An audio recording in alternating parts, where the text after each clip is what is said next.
Audio Jungle.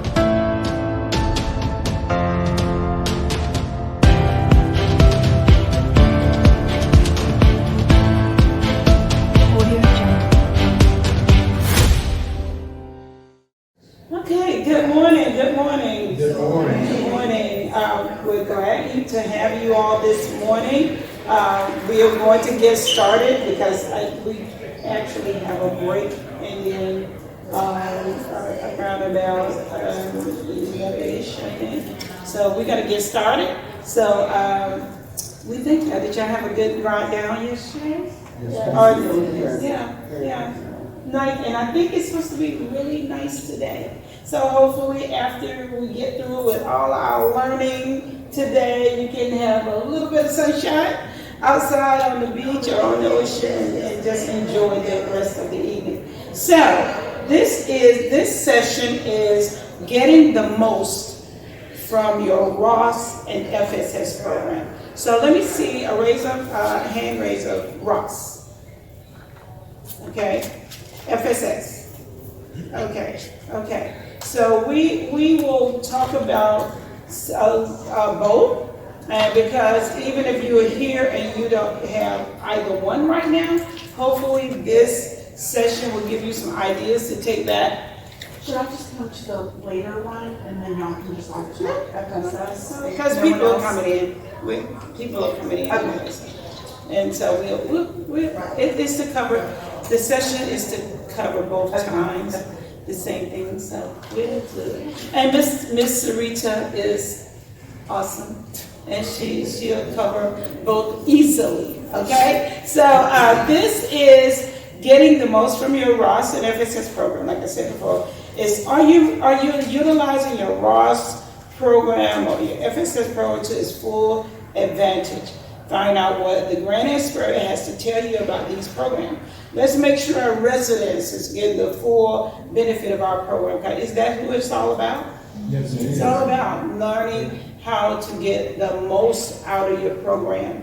And if you're not getting the most out of it, then maybe some ideas will come to your mind of how. And we want to make sure you share, because a lot of times it's all about sharing. A lot of times what you don't find in the NOFA, or if you don't find it in other areas of HUD regulations and things like that, just from talking to Ms. Muhammad or talking to Dr. Regina or somebody, that's where you get those ideas of, I'm not utilizing my program to its fullest capacity.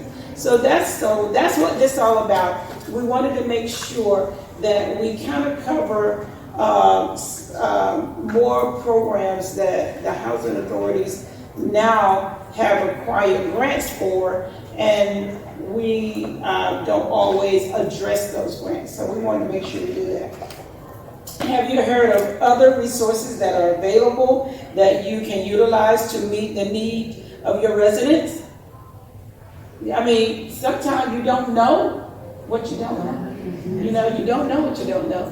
And somebody can come up like, have you ever heard of Job Plus? Have you ever heard of Youth Bill? Have you ever heard of, so many other grants that's out there, that's really out there, that we have not taken advantage of.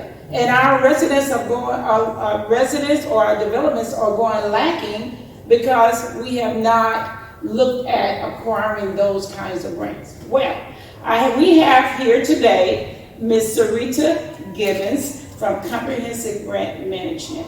And I can truly attest to Ms. Sarita's high quality of work. She has been doing this for many years and has acquired the housing authorities all over millions and millions and millions of dollars of grant money. Thanks to her and her staff, excellent work. She has gotten this money for housing authorities. She knows the ins and outs of these programs. So, I'm going to introduce to you Ms. Sarita Gibbons, and she will give you the rest of the information. that she want to share, because I know she has some good things to tell us, okay? Miss Sarita. Oh, wow. Thank you. I hope I live up to that really stellar introduction. Thank you, Sally. Anyways, my name is Sarita Gibbons. I will be presenting to you today some grant programs. I do know that there are some Rosses and some FSS in the room, so I want to tell you a little bit about that, maybe give you some information you didn't know before, and some other programs. So even though it says grant writing, it should really say grant programs. So a little bit about me. As you know, I'm Sarita Gibbons. I am a grant writer for public housing authorities. When I was a baby grant writer, I would write grants for, if you wanted a grant, I would write it. But I have streamlined my business now into only working with public housing authorities. So, has anyone ever worked with me before outside of Miss Allen? All right, so I have some acquired business in the room, so I better do a good job. So a little bit about me.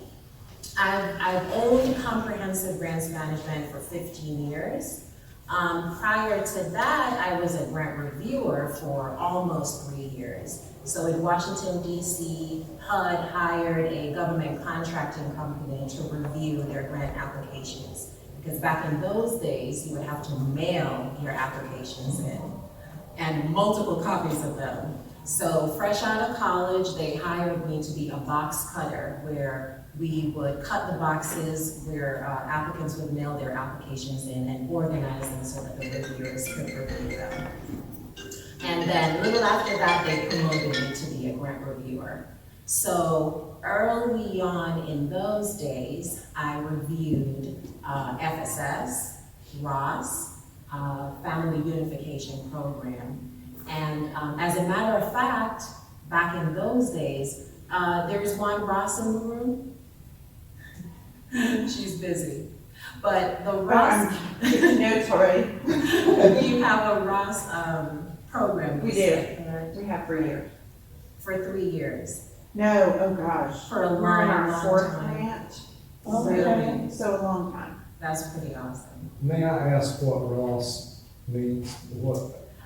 Very good question. So Ross is the Ross Opportunity for Self-Sufficiency for Service Coordinators. So it's Resident Opportunity for Self-Sufficiency. So it's the resident's opportunity to achieve self-sufficiency. And Ross is actually one of the grants that I'm going to cover for you later on. And please feel free to stop me just like you did and ask questions, because I hate a lecture.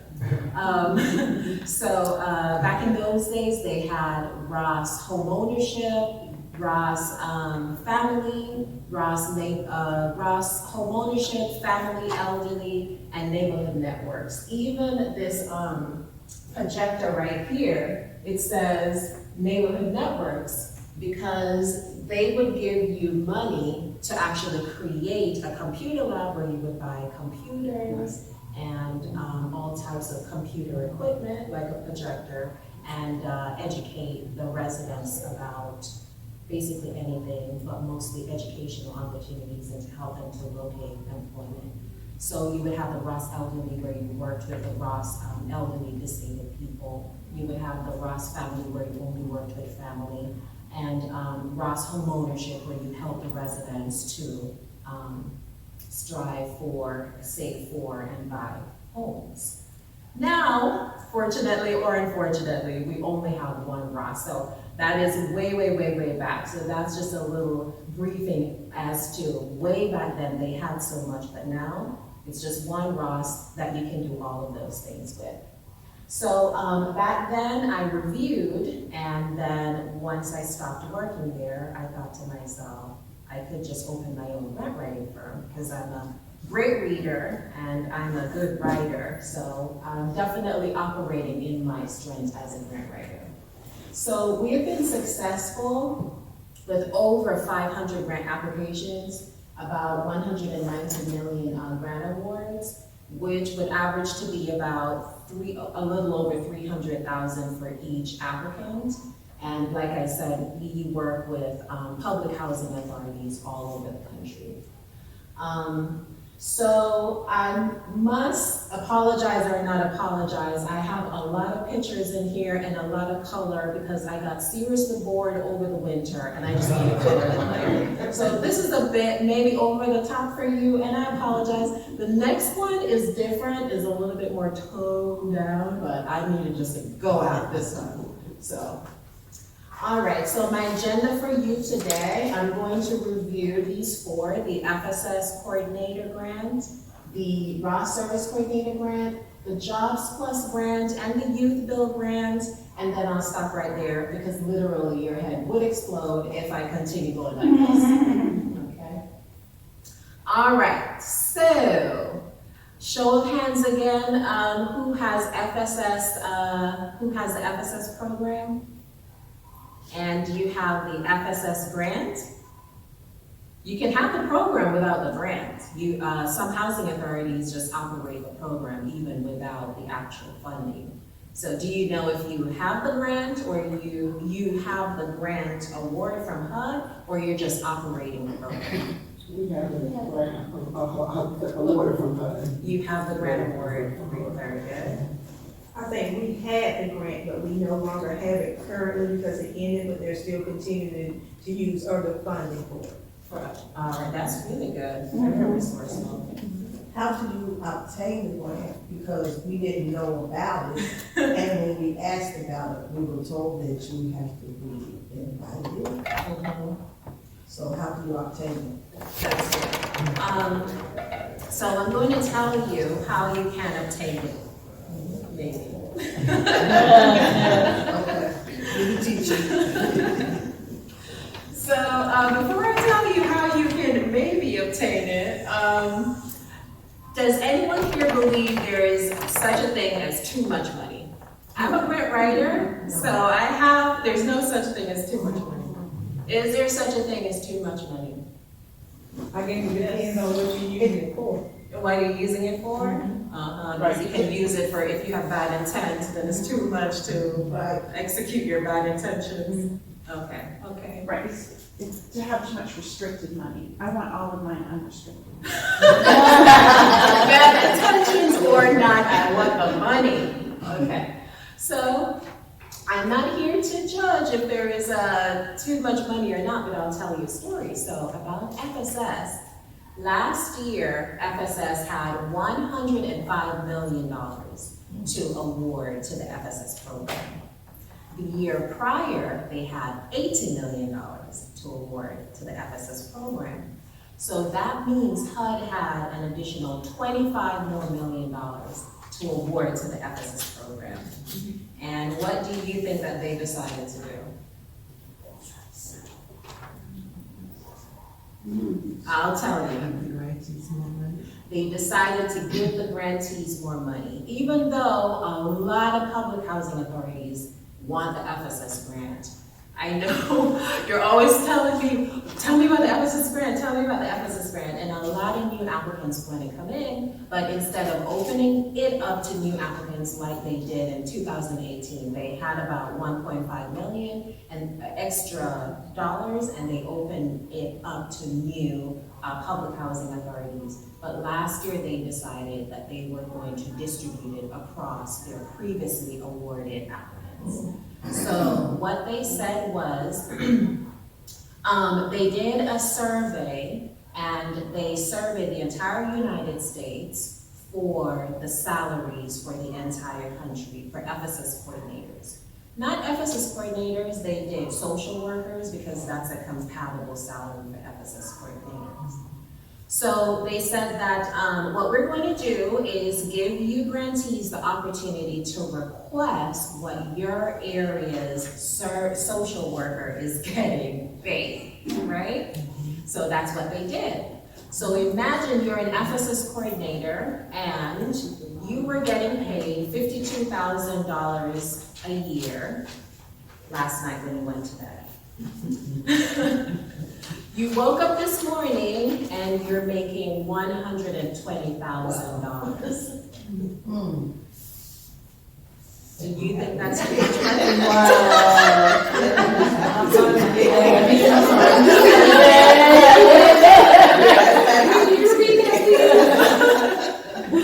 So HUD had the extra $25 million, and they decided that they were gonna distribute it across your FSS coordinators, because honestly, some FSS coordinators are underpaid. So, they complained, and HUD said, okay, now we have this money, we're going to give everyone raises. So, HUD did a survey of the comparable salary to an FSS coordinator, which is a social worker, and the Housing Authority couldn't request that amount. So imagine you're that FSS coordinator, you're making $54,000 a year.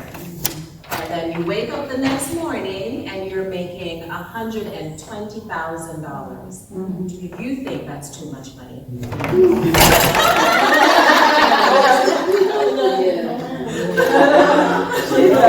All right. So would that continue, or would that be? So Yes. as long as you have the grant, that will continue. Yes, because for FSS, which is probably big, whatever you have been awarded before, you're locked into that. That's why some of the FSS coordinators were underpaid, because they were locked in at the same salary for years and years and years. Okay. So what if you're the FSS service coordinator's supervisor? You're not getting $120,000. Is that too much money? Still not? What if you're the executive director and you're not getting $120,000 a year? Is that too much money for your FSS coordinator? Somebody's unhappy. Somebody's very unhappy. So that is the situation with FSS right now. So they're in a big conundrum. I don't know how they're going to figure it out, but they have some of that to sort through. And I think they've, some people are even giving back their money, because it's just creating some upheaval in the organization. Oh, no, I wouldn't be doing that.